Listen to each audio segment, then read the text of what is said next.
కథ పేరు అనుకున్నది అనుకోనిది. చంద్రపురి రాజు చంద్రసేనుడికి మొండివాడని పేరు. ఆయన తనకు తోచింది చేస్తాడు కానీ ఇతరుల సలహాలు తీసుకోడు. ఆస్థానంలో మంత్రి అంటూ ఉండాలి గనక ముసలి తండ్రిని పదవిలో కొనసాగిస్తున్నాడు తప్పించి ఆయన ఏనాడూ అతన్ని సంప్రదించింది లేదు. ఏ విషయంలో గాని సలహాలు అడిగింది లేదు.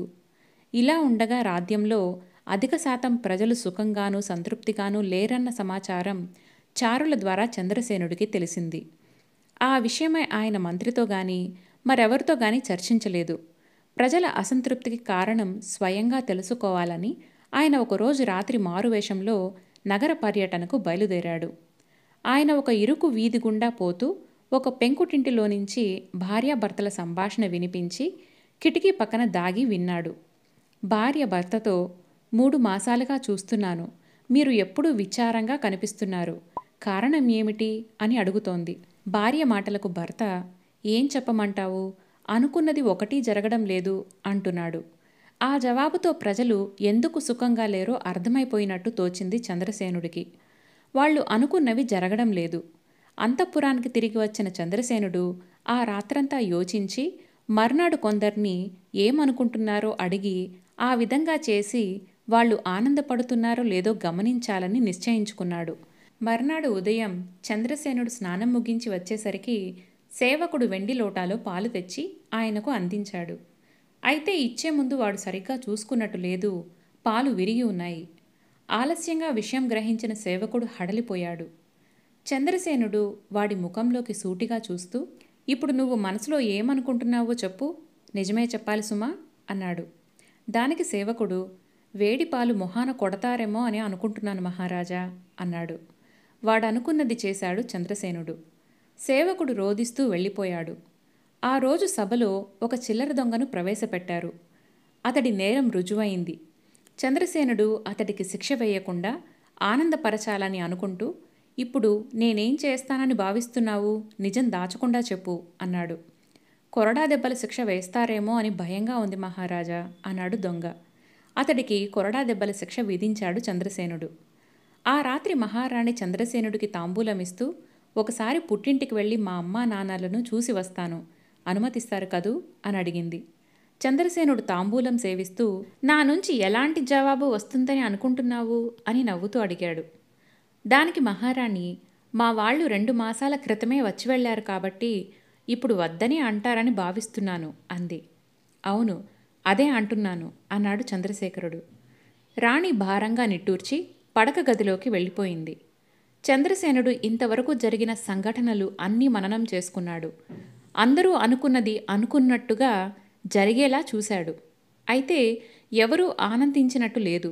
అందువల్ల ప్రజల విచారానికి మరేదో కారణం ఉండి ఉండాలి అని అనుకున్నాడు.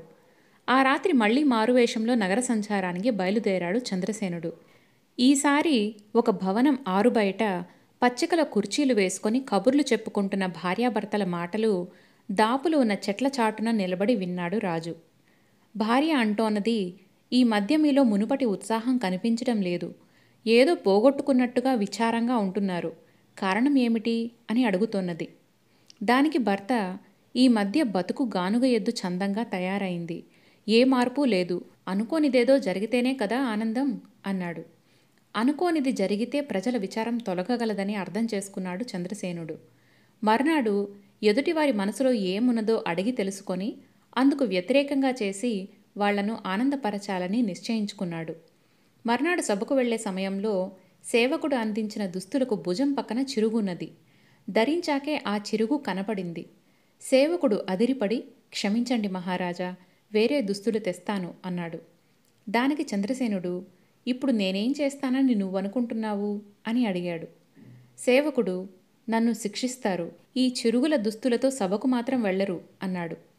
చంద్రసేనుడప్పుడు, నిన్ను శిక్షించను, ఇవే దుస్తులతో సభకు వెళతాను అంటూ సభకు వెళ్ళిపోయాడు.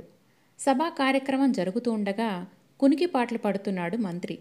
చంద్రసేనుడు అది గమనించి పక్కవారికి సైగ చేసి మంత్రి కునికిపాట్ల నుంచి బయటపడేలా చేశాడు. క్షమించండి మహారాజా అన్నాడు మంత్రి ఆసనంలో సర్దుకొని కూర్చుంటూ. ఇప్పుడు నేనేమంటానని భావిస్తున్నారు మీరు మహామంత్రి అన్నాడు చంద్రసేనుడు. ఊహించని ఈ ప్రశ్నకు మంత్రి ఆశ్చర్యపడుతూ, ఒక నిద్రగొట్టు మంత్రిగా ఉన్నందుకు సిగ్గుపడుతున్నానని అనవచ్చు మీరు అన్నాడు చంద్రసేనుడు. మంత్రి అనుకున్న దానికి విరుద్ధంగా చెప్పాలని అదేం లేదు. మీలాంటి వారు మంత్రిగా ఉన్నందుకు గర్వపడుతున్నాను అన్నాడు చంద్రసేనుడు. సభ గొల్లుమంది. రాజు వ్యంగ్యంగా ఆ మాట అన్నాడని భావించి అవమానంతో కుంగిపోయాడు మంత్రి. ఆ సాయంత్రం చంద్రసేనుడు ఉద్యానవనంలో విహరిస్తూ ఉండగా గాలికి ఎగిరి వచ్చి చిన్న ముళ్ల మండ ఆయన కాలికి తగిలింది. ముసలి తోటమాలి పరుగున వచ్చి దాన్ని దూరంగా విసిరివేసి, క్షమించండి మహారాజా, ఇటువంటిది మళ్లీ జరగకుండా జాగ్రత్త పడతాను అన్నాడు వినయంగా. ఈ జరిగిపోయిన దానికి నేనేం చేయబోతున్నానని నువ్వు ఊహిస్తున్నావు అని అడిగాడు రాజు. తోటమాలి 1-2 క్షణాలు ఆలోచించి, గులాబీలున్న తోటలో ఇలాంటి ముళ్ళు ఉండటం సహజం అనుకుంటారు.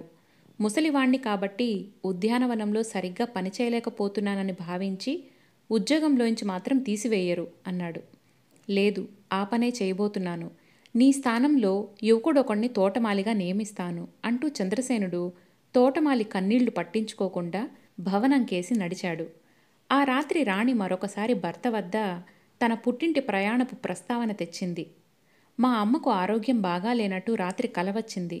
ఒకసారి వెళ్ళి చూసి వస్తాను అన్నదామె. అప్పుడు చంద్రసేనుడు, నా నుంచి ఎలాంటి జవాబు వస్తుందని అనుకుంటున్నావు అని ప్రశ్నించాడు.